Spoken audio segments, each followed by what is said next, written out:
हे guys, welcome back. Devesh Mishra के साथ आपके बीच हाजिर हो चुका हूं विभिन्न मुद्दों के साथ। चलिए शुरुआत करते हैं। सरकार जूनियर हाई स्कूल भर्ती को लेकर अति संवेदनशील है, बहुत ज़्यादा संवेदनशील है। अभी कुछ देर पहले आज फिर लेटर जारी करते हैं कि रिक्त सूची का विवरण आप तुरंत मुझे उपलब्ध कराएं, प्रधानाचार्य का, सहायक अध्यापक या चतुर्थ श्रेणी का, क्योंकि सरकार तुरंत नियुक्ति करना चाहती है और नियुक्ति के संदर्भ में बार बार लेटर जारी कर रही है।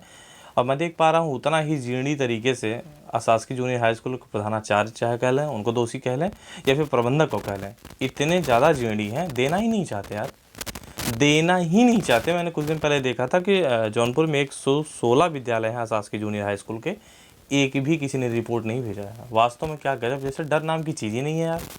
गजब के आदमी है। आपको दिखाना चाहता हूँ, फिर से लेटर जारी होता है, बाकी मुद्दों पर बात करूँगा।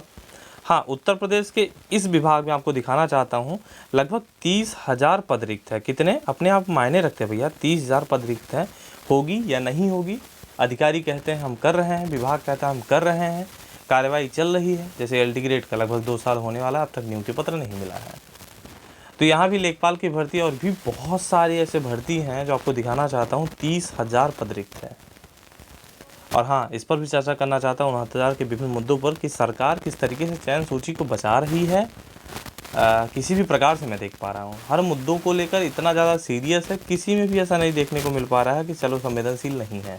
आप ऐसा नहीं कह सकते हैं। सबसे पहले यहाँ देख सकते हैं, जूम इन करता हूँ और यहाँ आज की तारीख में 31 जुलाई 2020 को समझ में आता है प्रदेश के अशासकीय सहायता प्राप्त जूनियर हाई स्कूल की नियुक्ति के संदर्भ में बार बार सरकार जो है नियुक्ति के संदर्भ में लेटर जारी कर रही है, लेकिन भैया कोई देना ही नहीं चाहता यार। इसके पहले भी बहुत बार मैंने देखने को मिला कि भैया अब दे दिया जाए, लेकिन ना। तो शासनादेश जानते हैं 6 नवंबर 2015 के पश्चात प्रधानाध्यापक, सहायक अध्यापक, लिपिक तथा चतुर्थ श्रेणी कर्मचारियों को पदों की नियुक्ति का विवरण जो है 2 दिवस में निर्धारित प्रारूप पर उपलब्ध कराने का निर्देश दिया गया था और आज तक जो है उपलब्ध ना हो सका है। महानिदेशक जी भी बार बार मान चुके हैं और यहाँ जो देखने को मिल पा रहा है अपर शिक्षा निदेशक के माध्यम से रिलीज किया गया है। फिर से आपको दिखाना चाहता हूँ 6 नवंबर 2015 के पश्चात प्रधानाध्यापक, सहायक अध्यापक, लिपिक तथा चतुर्थ श्रेणी कर्मचारियों के पदों पर हुई नियुक्तियों का विवरण उपलब्ध कराने हेतु संबंधित प्रधानाध्यापकों, प्रबंधकों को निर्देशित किया जाता है। सुनिश्चित करें तथा स्वयं भी अनुश्रवण करते हुए पत्र दिनांक 24 जुलाई 2020 के साथ पूर्व में प्रेषित प्रारूपी सूचना दिनांक 4/7/2020 तक उपलब्ध कराएं। पूरा का पूरा डाटा, ठीक है। लेकिन अब सुने तब ना। लेकिन सरकार एकदम अति संवेदनशील है नियुक्ति को लेकर, अशासकीय जूनियर हाई स्कूल को लेकर, लेकिन अभी तक कोई भी रिस्पॉन्ड नहीं देखने को मिल पा रहा है। अच्छा, मैंने यहाँ देखा सुबह की पेपर कटिंग के माध्यम से राजस्व विभाग में, यहाँ देख सकते हैं कितना पद रिक्त है। अगर रिक्त पद भरे जाएं तो लगभग 30,000 बेरोजगारों को सरकारी नौकरी मिल सकती है। 95,621 सृजित पदों में से, यानी कि 95,621 पद वर्तमान में सृजित हैं और उसमें से करीब 30,000 पद खाली हैं, लेकिन आज तक नहीं भरे जा रहे हैं। कोई यहाँ देख सकते हैं, जूम इन करूँगा तो समझ में आता है, चेयरमैन है राजस्व परिषद के, जिन्होंने कहा कि परिषद रिक्त पदों को भरने की कार्यवाही कर रहा है। लेकिन सच बताऊं, लेखपालों के 5300 पद आज तक नहीं भरे गए हैं। और सही पूछा जाए, यहाँ देख सकते हैं, आपको दिखाऊंगा, लगभग 30,000 पद जो रिक्त हैं राजस्व प्रशासन में नायब तहसीलदार, राजस्व निरीक्षक और सहायक चकबंदी अधिकारी, लेखपाल, अमीन, सर्वे, कानून, प्रशासनिक अधिकारी, लिपिक, चेयरमैन, चकबंदी कर्ता, जरीमैन जैसे संवर्गों में बड़ी संख्या में पद खाली हैं, लेकिन आज तक नहीं भरा जा रहा है। पता नहीं कब तक ये भरा जाएगा, इसके विषय में लोगों को पता नहीं है। लेकिन मेरा मानना है, यहाँ भी देख सकते हैं, कुल पद ये हैं तो रिक्त पद ये हैं और ये अलग अलग पद हैं। इतने पदों पर भर्ती होती है, लेकिन हो तब ना, बिल्कुल होना ही नहीं है।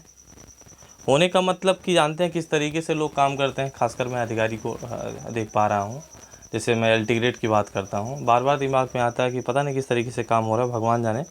लेकिन काम बढ़ता जा रहा है, नए पद नहीं रहे हैं और खाली पद भरे नहीं जा रहे हैं। आगे कब तक ऐसा चलेगा देखने को मिलेगा, आई थिंक। अब यहाँ देख सकते हैं, मैंने बरेली का ही देखा था काफ़ी देर पहले ही, तो समझ में आया कि मूल प्रमाण पत्र वापस लेने के संदर्भ में 4, 5, 6, 7 2020 को कार्यालय पहुँचे और इस अवधि में उपस्थित होकर भैया अपना रिसीविंग जो आपको मिला था 69,000 वाले, ध्यान दिलें, ठीक है, 3/6/2020 को संपन्न हुई थी काउंसलिंग, मूल प्रति आप जमा किए थे तो 4/5/6/7/2020 इस 4 डेट में अब आप पहुँचे और मूल प्रमाण पत्र संबंधित अभ्यर्थी के अतिरिक्त अन्य किसी को वापस नहीं किया जाएगा। यानी कोई सोचे किसी और को भेजा जाए, मिल जाएगा, नहीं मिलेगा तो जिला विशेष शिक्षा अधिकारी के माध्यम से रिलीज़ किया गया है। ठीक है, ले लें। मैंने एक लाइन लिखा है कि सरकार जो है चयन सूची बचाने के लिए बहुत कुछ कर रही है। मैंने ये भी देखा, कल EWS को लेकर सरकार काउंटर लगाती है जिस तरीके से, इसे देखने के बाद पता चलता है कि सरकार एकदम अति संवेदनशील है। अलग अलग प्रकार से लोग डिलीवर करते हैं, अपनी बात डाइवर्ट करते हैं, तो जो समझ में आता है कि मुझे यार पता नहीं क्या जानते हैं, क्या बताते हैं, क्या कहते हैं। एक तो मैं फिर से बता रहा हूँ, 30% जानते हैं, 70% बताते हैं। मेरा मानना है कि चयन सूची नहीं बदलेगी, जिसका भी चयन होना है वो सेकंड काउंसलिंग होगी। तो अलग अलग प्रकार से दिमाग में बार बार जो है द्वंद्व फैलता है, यार क्या होगा क्या नहीं होगा। मैं जानता हूँ तो फिलहाल आप कितना झेल रहे हैं और अच्छे से जानता हूँ। उसी पर एक नया रोज़ बखेड़ा खड़ा होता है हर दिन प्रतिदिन कि 250 शिक्षा मित्रों को EWS को लेकर जिस तरीके से मैं देख पा रहा हूँ, जस्टिस राजन रॉय सर एकदम संवेदनशील है। उसे देख के लगता है कि कुछ ना कुछ होने वाला है EWS में। फिर पता चलेगा यदि EWS लगा, जहाँ पॉलिसी का मैटर आता है तुरंत के तुरंत जानते हैं चयन सूची बदलती है। तो EWS मैटर, MRC मैटर दोनों एकदम अति संवेदनशील हो चुके हैं, ज्वलंत मुद्दा है। आपको बिलीव नहीं होगा, MRC को लेकर आपने देख चुके होंगे, EWS को लेकर बार बार कह रहा हूँ, ज्वलंत मुद्दा है, काफ़ी भारी भरकम मुद्दा है, पॉलिसी मैटर है, आरक्षण को लेकर मैटर है। किसी भी जानते हैं तरीके से अगर आरक्षण को लेकर मैटर उठता है तो ज्वलंत मुद्दा हो जाता है। सरकार भले सुस्ती थोड़ी सी भले दिखा ले, लेकिन जज साहब, न्यायपालिका वगैरह मैं देखता हूँ, अक्सर देखने को जो मुझे मिल पाया है, लास्ट टाइम तक चेंज हो जाते हैं अगर थोड़ा सा भी हेर फेर होता है। मुझे नहीं पता है, लेकिन जिस तरीके से डबल बेंच में ऑर्डर आया है उसमें साफ साफ यही चीज़ें मेंशन होती हैं क्या कि अभी भर्ती प्रक्रिया शुरुआत नहीं हुई है। यदि शुरुआत हुई है तो बताइए 10वीं का नंबर जोड़ा जाता है, क्या 10वीं से शुरू है? दिमाग में होगा ना, आप सोचिए ज़रा। तो सरकार चयन सूची बचाने को लेकर एकदम मैं देख पा रहा हूँ लगातार लगी हुई है, चयन सूची न रद्द हो पाए। इसीलिए यार हर जगह बिना बुलाए महाधिवक्ता साहब आ जाते हैं। सोच लीजिए आप कितना धरना प्रदर्शन किए हैं, एक्चुअल में जान लीजिए। हाँ, अब जब कुछ होना है बड़ी चीज़ें, बाकी छोटी मोटी चीज़ों से आप डाइवर्ट ना हो। अलग अलग प्रकार से अलग अलग लोग चीज़ बताते हैं, लेकिन मेरा मानना है किसी भी प्रकार से आप एकदम अनसेफ नहीं, एकदम सेफ है। ठीक है, तो बाकी चीज़ों पर ना ध्यान दें। और हाँ, ये रही बात 40-45 वाला, अक्सर मैं देखता हूँ हल्ला होता है, तो भैया एक बात बताओ, जिस तरीके से 68,500 वाले 30-33 का आज तक सपना देख रहे हैं, उसी प्रकार से 69,000 वाले 40-45 का सपना इतना दिनों से देख रहे हैं। मात्र सिंगल बेंच से इन्हें जीत मिली थी। डबल बेंच में आपने देखा है, सुप्रीम कोर्ट में जानते हैं हमारी डबल बेंच की ऑर्डर भी वकालत की, मैंने देखा। डबल बेंच का जो ऑर्डर आया है जस्टिस यूयू ललित साहब की जब डेस्क पे जाता है तो समझ में आता है कि वह ऑर्डर हमारी वकालत किया है। कोई बताने की ज़रूरत नहीं थी किस तरीके से यूयू ललित साहब उस बात को समझ रहे थे, और मेरा मानना है कि बेहतरीन तरीके से यूयू ललित साहब समझे हैं। मेरा मानना ये भी 60-65 के अलावा कोई कुछ है ही नहीं ना। उनकी चौखट पे सिर्फ न्याय मिलता है, ऐसे बहुत सारे उदाहरण हैं, अन्याय नहीं होता है। और सोच लीजिए जो जज साहब अच्छे तरीके से जानते हैं 40-45 पर क्या समीकरण बनेगा, 60-65 पर क्या समीकरण बनेगा, उन्हें बताने की कोई ज़रूरत ही नहीं ना। बाकी चीज़ें आप स्वयं समझदार हैं। अब मैं इतना ही कहूँगा, लोगों से आप भटकिए नहीं कि चयन सूची को लेकर अलग अलग दिमाग में आएगा, ऐसा है वैसा है, बिल्कुल नहीं। हाँ, 2-3 ज्वलंत मुद्दे हैं, MRC EWS अभी के लिए। इस पर क्या होना है, थोड़ा सा टाइम लग सकता है क्लियर होने में। चलते हैं, बाय बाय।